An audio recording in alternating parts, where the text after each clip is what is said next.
Querem parar outra vez essa comparação?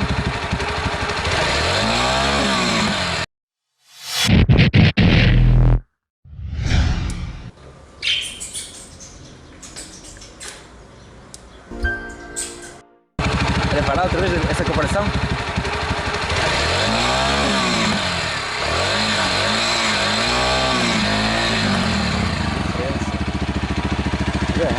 Assim nem se nota muito.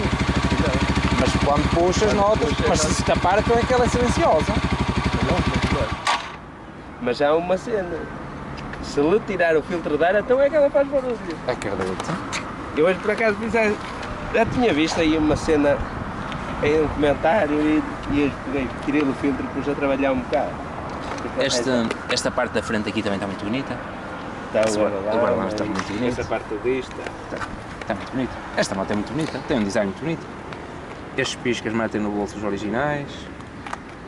E o que eu queria comprar é mesmo assim, branquinho tudo. Acho que lá no primeiro posto diz mesmo isto, branquinho tudo. Cubico de pato. Este mostrador aqui é espetacular de noite, não é? Até dá gosto. Até dá gosto. sabe? E diz a velocidade máxima, não é? Diz também. Ele apagou, agora só mostra 113. 113. A poraça. E isto também já vinha aqui o protetor de depósito. Certo, pronto.